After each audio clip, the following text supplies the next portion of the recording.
What's going on, everybody, and welcome to the first ever episode of Between the Ropes. I have been wanting to start a podcast for the last forever, and I didn't want to do it by myself because it's super awkward and super hard. So I decided to get one of my best friends, who also so happens to be on social media, Wesley Varnador. You can follow him on WR Collectibles on Instagram, and I drive my family crazy with sports. They get so tired of me rambling about all kinds of sports, and it's the reason I started making videos, because they were like, can you please talk to somebody else about sports? And I've been on YouTube for several years, and so we're going to talk about some things. There's a lot going on in the sports world, but the first one is something that came out yesterday. Aaron Rodgers, we've been waiting on this hiatus for a long time. And he's finally decided he's not gone in a cave this time. He has signed with the Pittsburgh Steelers on a one-year deal, or he's signing today, right? That's today or tomorrow. Yeah, today or tomorrow. And he's going to participate in minicamp. So this is crazy because I never thought, like when I started watching the NFL in 2010, 2011, when Aaron Rodgers and the Steelers, they played in the Super Bowl. Yep. And I never thought that he'd ever leave Green Bay, first of all, but second of all, that he'd ever end up in Pittsburgh. This puts A-Rod with DK Metcalf, who they got over the offseason. Yes. That's an interesting duo because DK Metcalf, with him being in Seattle, he was with Russell Wilson, and then he got the good years of Geno Smith. Yes. And we thought he was going to get up with Sam Darnold, but that just didn't end up happening. What do you think about DK Metcalf and Aaron Rodgers and that pairing all around? If you had to ask me, I would say it could be a problem. Aaron likes to throw the ball deep. DK can get up. I mean, he can run deep routes. I mean, they're going to be a problem. I really thought that Aaron Rodgers was going to take on Brett Favre's tradition, and he was going to go to the Jets and then end up in Minnesota. It was just going to be a whole problem. I'd rather have J.J. McCarthy, personally. Well, I'm interested to see what J.J. does. He's missed his rookie year last year, and that gave Sam Darnold the time to pop out and show everybody what he can do. Yeah. Now he's in Seattle, so we'll get to see what he does there. But with Aaron Rodgers, I'm between two options. Either it's going to be really great, and they're going to go to the playoffs, they're going to make a deep postseason run, or it's going to be with the Jets all over again, and he's either going to tear his ACL in the first 4 minutes of a football game, or he's just going to have a bad second year. Like, they didn't make the playoffs this year. They were just a terrible team. Another thing, though, that I didn't think about till I was at work today, Will Howard. Yeah, I have that. Is in Pittsburgh. So my thing about Will Howard, I think Will Howard has potential to be really good. Oh, yeah. I think, especially under the right system, and Mike Tomlin doesn't fail. My issue with Will Howard and Aaron Rodgers is the mentor thing. Aaron Rodgers is not a mentor. He's just not. True. He was not for Jordan Love. When they drafted Jordan Love, he was like, well, I'm here to start. He's very much like Ryan Tannehill in that situation where he wants to start. He wants to be the guy. He's not there to mentor. And with the issues that Aaron Rodgers has had, not only on the field recently, but also in the media. He's been a disaster in the media for a decade. Horrible. I can't stand Aaron Rodgers. I won't deny that he's a great player all time. Yeah. 4 MVPs, Super Bowl champion, all these different things. But he struggled in New York because of arrogance. Yep. And is he going to humble himself enough to mentor Will Howard? And I think that answer is no. I would like to see him do it. What better person to learn from than one of the best to ever do it? Tom Brady. Well, but I'm a Peyton Manning man myself. Well, me too. But I think that if Aaron Rodgers will humble himself, like you said, and teach Will Howard. I mean, Will Howard's coming from Ohio State. They went 12-2, won a national championship. He had over 4,000 passing yards. He had 35 touchdowns and only 10 interceptions this past year. I mean, the dude can ball. He can. And granted, yes, he had a ton of receiver talent. They got drafted this year. Yeah, and Jeremiah Smith, one of the best players in college football, by the way. So let's just say, I wish it was Will Howard's team, but I think maybe if he said Aaron Rodgers humbles himself and he teaches Will Howard the ropes how to play football, and maybe not so much how to deal with media. Maybe somebody else can help him out. But we all know Mason Rudolph is not going to be the guy that's going to teach him anything. That's what I was just about to say. Is it such an upgrade over Mason Rudolph? Anything is better than Mason Rudolph. Yes. He's a disaster. He's never going to be the winning quarterback. They're never going to win a Super Bowl in Pittsburgh with Mason Rudolph. Yep. And the Steelers are not going to fail with Mike Tomlin. No. They've never failed. No. They've never had a losing season under Mike Tomlin. No.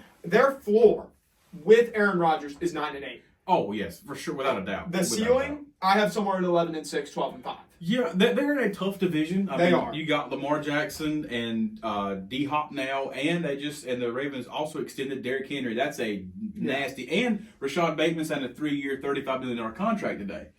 Right. I mean, that team's tough. Then you got Joe Burrow in Cincinnati with Jamar Chase, and I think T. Higgins is still there. He just signed an extension. That team's going to be hard to deal with. And then, of course, Pittsburgh's, that's who they're going against. But then you got who else is in the AFC North? Not much with Cleveland. That's true. Cleveland's got their own problems. But I'll tell you, Joe Flacco and Aaron Rodgers is kind of like Patrick Ewing when he was on the Magic playing Hakeem Olajuwon with the Raptors. It's like the old man at the senior center. They're arguing about who's the best. I mean, it's going to be us in like 20 years. Yeah. Well, me next year because I'm old. That's right. But I think that the Steelers they won't have a losing season. No, I don't think they will. Like you said, Mike Tomlin's a beast of a coach. I mean. In the regular season, yes. He has won one Super Bowl. But that was early. That was a long time ago. Yeah, and they haven't won a playoff series since then. So I think, it's going to be tough, but I'm interested to see what it's going to look like. So I think if Aaron Rodgers plays well, which is yet to be determined. He's 40 years old. He's not Tom Brady. No. He should have never gotten himself out of Green Bay. No. He forced himself out of Green Bay. Yep. So I really think that he thought he was going to do the Tom Brady thing, win a Super Bowl in year one, and that was going to be that. But it just didn't go that way. No. Then he GM'd his way into getting Devontae Adams, getting former players that played with him in Green Bay, and it never worked out.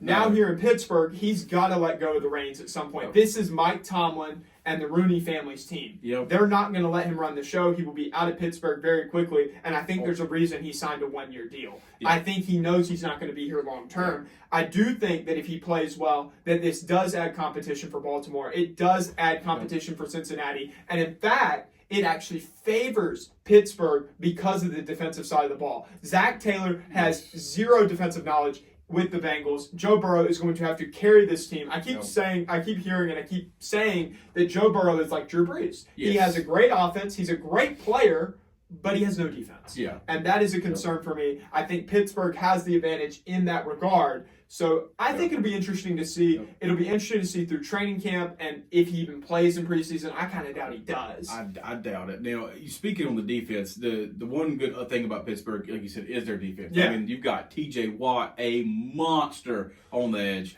Gives me a nightmare as a Panthers fan. Yeah. Absolutely. He lives in my nightmares. He was the start of the downfall of Cam Newton, R.I.P. the GOAT of the Panthers. For real.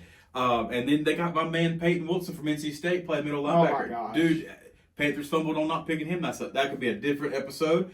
But I really think that the Steelers' defense is just – I think when I looked earlier, I think they ranked like top 15 in the defense. They have been for a long time. I mean, they're fantastic. I think that's one thing that's going to help keep Aaron off the field as much. We'll see. I think it's definitely an upgrade over Justin Fields. Yes. I argue if it's really an upgrade over Russell Wilson. Yes. I think Russell Wilson is a great game manager. Yeah. In his current state, he's not going to be the star that he once was in Seattle. No. But I think that Russell Wilson is equally as good as Aaron Rodgers right now, if not better. Yeah. And that's the concern. Justin Fields, I've never been a Justin Fields guy. Neither have I. I mean, don't get me wrong, I wanted him to be good in Pittsburgh because, let's be honest, Chicago, nightmare. Nobody likes to go to Chicago. Okay? Nightmare. I mean, just look at DJ Moore right now. Yeah, he wishes he was back in Charlotte. Just saying. It's not his fault. It was our fault. But anyway. We got Bryce Young. I think that it's definitely up there from Justin Fields. Same thing. I think Russell Wilson edges out Aaron Rodgers. Not overall. Don't get me wrong. No way. I mean, Aaron Rodgers is super good. Not all time. Currently, yes, because Russell Wilson does have a little bit of a get outside the pocket and I can run. I can get away. I'm not stuck in the pocket. Plus, he's a great teammate. Oh, yeah. Wonderful teammate. I mean, the dude is super nice. I'm not just saying that because he went to state in Wisconsin and everything else, but I like Russell Wilson. But can he be cringe at times? Sure. Yes. But he's a great teammate. Broncos country, let's ride. Come on. That was horrible. That hurts. That was just terrible. But again, I think Aaron Rodgers is going to fit well for the year. I do think this is probably going to be his last year in the NFL. I don't see him going anywhere else. This might as well be his farewell tour because I don't. He's not going to say that. He's not, but I don't see anybody else after this year wanting to pick him up. And if he does, it's with Pat McAfee. Yes, and we love Pat McAfee. No, we don't. Oh, We do not. I We do not. love Pat McAfee for the brand. Just saying, love you, Pat. So, what do you think about, have you been seeing on social media, Xavier Legette on the cover with Glorilla? Yes, I saw that today. The dude, Xavier Legette is the man, let me tell you. Between his videos of him back in Mullins, skinning the raccoon, you know what I'm saying? The dude is just the entertainment and the vibe that the Panthers need. Let's just say there's a reason we have him on our wall right here. Yes. Because we love Xavier Legette. We truly do love Xavier Yes. Legette. I loved him coming out of college, and I think he's going to have a big year. And this is just showing the Panthers are so back in the culture. We could have a whole nother episode. Yes. There's going to be a video coming to my YouTube channel very, very soon about the Carolina Panthers and how much better they're going to be. But just know, I'm buying my stock into it Xavier Legette year 2. Oh, yeah, me too. The dude, everybody was down on him because he dropped so many passes. He's a rookie. I mean, just give him some time. Stuff happens. Things happen. I mean, I'll be honest with you. I'm not going to go on the football field and catch passes down because I'm old and I'm fat. But by saying that, I think Xavier Legette's going to have a great second year. I think dude's going to pop out. I think he's going to be fantastic alongside with Tet and Bryce Young and Adam Thielen, and not to mention Hunter Renfrow. Hunter Renfrow was a big pickup. It's going to be great. Plus Jimmy Horn and Jalen Coker, which I don't think people are talking about enough. Yes. We almost have too many wide receivers. Yep. I was just saying we may have to cut a guy like David Moore, which Yep. I don't love because he's got great hands. Oh, yeah. But to have Jalen Coker as the Adam Thielen replacement, Jimmy Horn is one of the fastest guys I've seen in a Carolina Panthers uniform. He's going to be everything that they thought Deontay, and I even thought that Deontay Johnson was going to be. Yes. He can't even show up to OTAs. Yes, that's a whole nother barn burn issue, you know. But I think that this year, what the Panthers did in the offseason, they shored up their defense, which is a massive hole that we had last year. Yeah. I think beyond shoring up the defense, having a fantastic draft. I think this is the first draft in a long time draft that I have seen the Panthers draft good. I mean, let's just be honest. Yeah. Across the board. Oh, not just first round. Every really pick was perfect. And I think that NFC South this year is the Panthers. I think we're going to fight with the Buccaneers. That's the team. I don't see the Saints doing anything, especially, you know, who's their quarterback now? Derek Carr retired. Spencer Rattler. Dude, don't even get me started about Spencer Rattler and his whole thing with he was at Oklahoma, be the best quarterback ever, then transferred out. And he's had signs in college, but I don't think that he's the guy in the NFL. No way. And I don't think the Falcons are it. I mean, don't get me wrong. They drafted 2 good defensive pieces in the first round. Yeah. Jalen Walker and James Pierce Jr. Yes. is going to live in the NFC South, including our Panthers' nightmares for several years if they can stay healthy and they develop and they do everything that they're supposed to do. Speaking of college, let's talk about the loyalty in college sports and how dead it is. Oh, it's horrible. Or should I say the lack of loyalty? Because there is none. None at all. I was looking at numbers.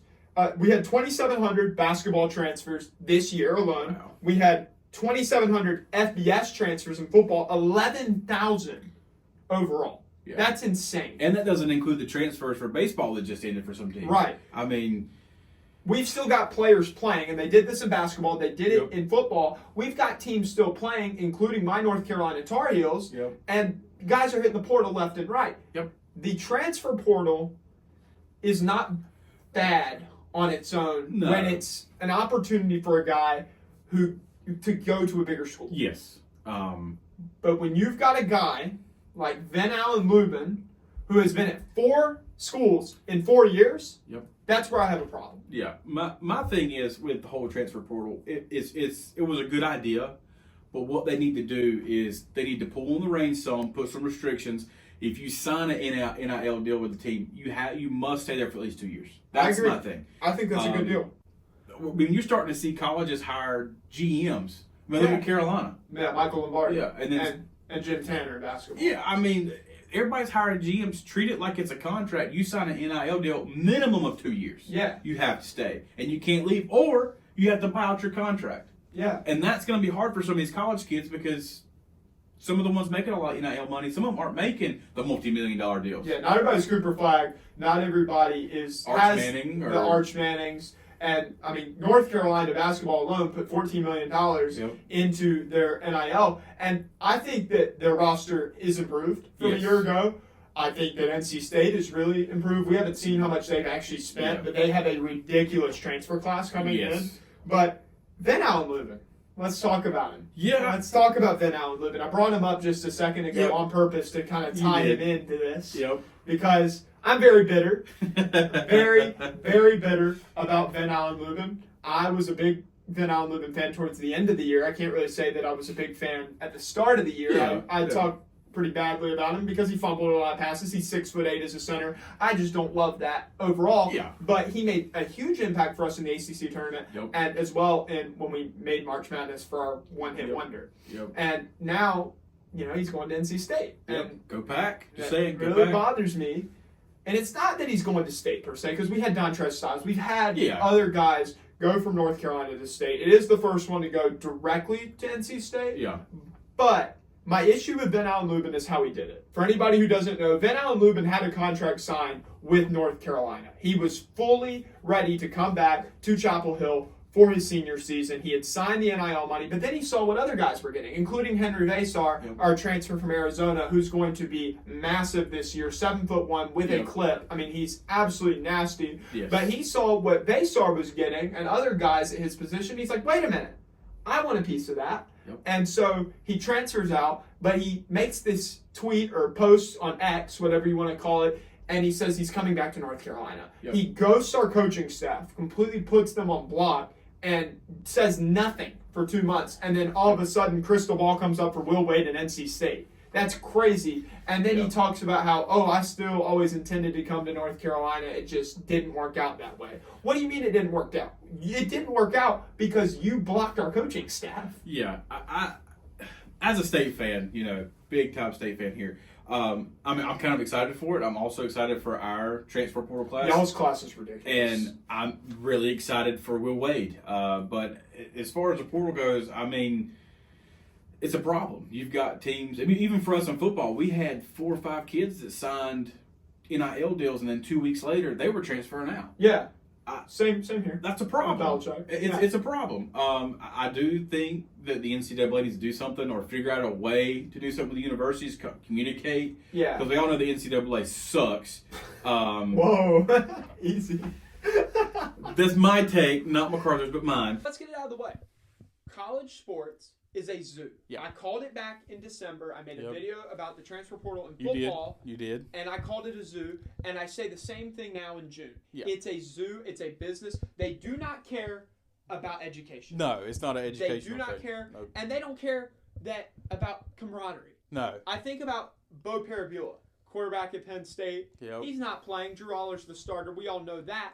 But while they're in the middle of a deep CFP run, he transfers out, transfers to Missouri, because that's the only way he could get a spot. He knew, because there were hundreds of other quarterbacks wanting to transfer with him, and he's got to go get his spot. He's got to do what's best for him. You got to look out for King number 1.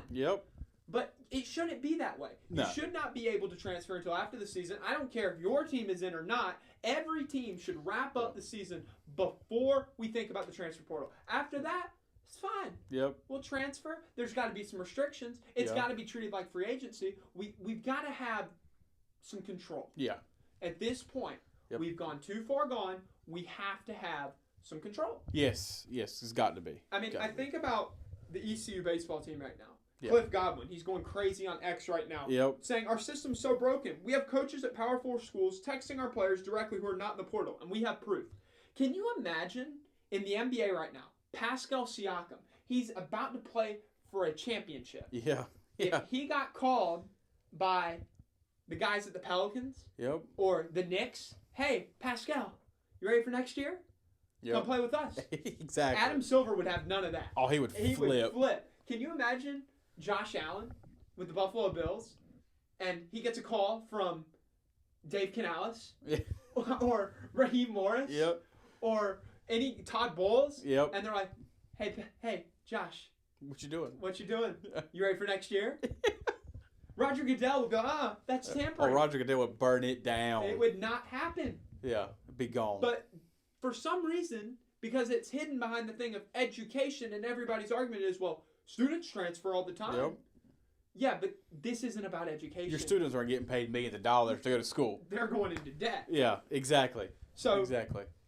For Van Allen Lubin, who I'm very bitter about, he's for not, good reason. I'm very bitter. He's got 4 teams, 4 years. Started at Georgia Tech. Yep. Went to Vanderbilt. Yep. Spent a year in North Carolina and Chapel Hill. Had a decent year. Yeah. Was probably about to make a really good package. Yep. And then he hits the portal, and Will Wade's like, "Wait a minute, I'm gonna slide in here." Yep. How you doing, big dog? How you doing? I mean, he's only 6'8", so and he can't shoot. Yeah. But North Carolina and NC State have a rekindled rivalry. Yes, we do. And it does suck, like we talked about texting this week, that we only get to play one time in Chapel Hill. It sucks. I think that what the NCAA is doing with college sports is ruining the rivalries. It is. With transfer portals. Possibly maybe making some better, but then you also got scheduling problems where you're only going to play one team once. Yeah. The ACC is a weak conference Yes. in 2025, and Yes. they understand that. Yeah. Because they bought into basketball, Yep. which at the time was seen as a good move. Yeah, because basketball was huge. And the ACC was dominant in basketball. But now everybody is equalized in basketball, and because the SEC and the Big Ten bought in to football, they're getting rewarded and they're getting the money. Yep. Football is now what drives money in America. And it has been driving money, but now with the NIL, it's legal to pass that money around your players and put it around your different programs. Yep. NIL is not bad. No, on its own. And we're not saying it's horrible. NIL is a great thing. I think the kids should be able to make money off their name because the university has been living off of it for years. Yeah, but there needs to be something done. There does. Think about Carmelo Anthony in 2003. Syracuse made so much off of the money, and he got nothing. Nothing at all. At least legally, he got. But he probably got something under the table. Everybody was getting money under the table. But I think you're looking at transfer portal coming in, NIL deals. What they should do, in my opinion, 2-year minimum deal. You have to stay with somewhere for 2 years. But just because your team's out of the tournament or your team's out of playoffs, you can't transfer until the entire season. After the national championship's over, then you can enter the portal. It could be that next day for all I care. Yeah. It could be like we played the college, like March Madness, the finals. We can play it on Monday. The portal could open on Tuesday. Exactly. For all I care. Yeah. I don't care. Same thing with college football. Yep. If we want to play the Monday night and then it opens up that next Tuesday, great, fine. But I think about North Carolina and how many guys transferred during the spring game with Belichick. They realized, okay, I'm not going to get playing time. I'm not getting the money I want. I'm going to get money. I'm going to get playing time elsewhere. Yep. I've already worked out with North Carolina and Bill Belichick all through the winter. Yep. But now I'm going to go somewhere else. Yeah. That's one thing with football. You got 2 transfer portals in football. You got the one right after the season's over, then you got one in spring. Yeah. You go to spring, you practice with your team, you get, I'm not going to play, then you leave. You're not, in my opinion, as a coaching basketball, you're not really setting a good example. Just because you're not getting playing time, you're going to quit. No, you get back in the gym, you get back on the field, and you practice and you get better and you earn that spot. Don't be a wuss and just leave because, I can go to this other school and get playing time. That's great, but it's not. It's horrible. It teaches nothing. No. It really does. And I think about, again, let's take this back to the professional level. Patrick Mahomes sat behind Alex Smith. Yep. Can you imagine Patrick Mahomes getting in his rookie year and they're saying, all right, Pat, you're going to be the second string. And him losing his mind, demanding to be released. You couldn't do it because they're under contract. Yep. We need to call the transfer portal what it is. It's free agency. Oh, absolutely. It is not the transfer portal as it used to be. Yeah. It's a free agency. It's collegiate free agency is what it is. It's time to treat it like that. It's time to treat it like the business that it is. Yep. I don't know another way to put it. No, like you said, it's a business. I mean, there's no way to put it. It's a zoo. It's a business. It's a circus. It's getting out of hand. And the rich are getting richer. Yes. Like a team like ECU, their baseball team, they don't have the NIL capital that an SEC school has, even an NC State and North Carolina. Yeah, no, absolutely. And we're not just saying, when we talk the thing about the rivalries, we're not just saying that that the NIL and the transfer portal as it sits right now is ruining just North Carolina and NC State. It's ruining Michigan, Ohio State. Yep. It's ruining Kansas State. Texas, Oklahoma. Alabama, Georgia. Yep. All kinds of rivalries across the country because there's no loyalty. No. Can you imagine 20 years ago, even 10 years ago, can you imagine Marcus Page, Justin Jackson, BJ Anya going to the other side? No. Can you imagine Grayson Allen committing to North Carolina because he got a bigger bag? No. See, it would never happen. Yeah, growing up, it was always Carolina hated Duke, Duke hated Carolina, State hated both of them, and anytime Carolina's playing anybody, it was State against whoever Carolina was playing. Now, you start looking at these transfer portal kids, there's not the rivalry. You know, Grayson Allen, sweep the leg, Grayson. Yeah. That was huge. Yeah. You know? Then you look at when Tyler Hansborough got elbowed in the face and had a bloody nose. I mean, that was just, as a State fan, you know, it was funny to see. But that was just, I mean, it was iconic. It was iconic. It was on T-shirts. Those kind of games aren't going to be here anymore because there's no camaraderie between the players. Like, I guarantee you look at times past, State players hated Carolina players. There was no, what's up, bro? How you doing? It was like, no, I hate your guts, and I'm going to come here, I'm going to stomp a mud hole in you, and we're going to win. Now, you got jersey swaps after the game. Yeah, now you got jersey swaps. You got kids going from Carolina State Carolina. I mean, it's and it's only gonna get worse. Yeah, it's gonna get worse. It's gonna get worse. It's before it gets better, it's gonna get worse. I mean, it's horrible. But what can you do? Just sit back and watch because the NCAA is not gonna listen to us. That's right. That's right. The NCAA needs to put some guidelines. Yeah. in. Yeah. It needs to be treated like we've said before. A free agency. Yeah. Thank y'all so much for watching the first episode of Between the Ropes. This is a work in progress for us. This is very new to us. Yeah. We are on Spotify. We're on Apple Podcasts. We're on YouTube, Instagram. Go follow us at Between the Ropes Podcast. We're going to post weekly, and we're going to post some different things throughout the week, some trivia, see Wesley's ball knowledge. I mean, because obviously mine is way better. But thank y'all so much for watching this first episode. I had a ton of fun. It was absolutely just awesome. I mean, this is what we do every day in our text messages. Yeah. So to share it with y'all is so much fun. But follow down below, and we'll see you on the next one. Like, comment, subscribe. See you later.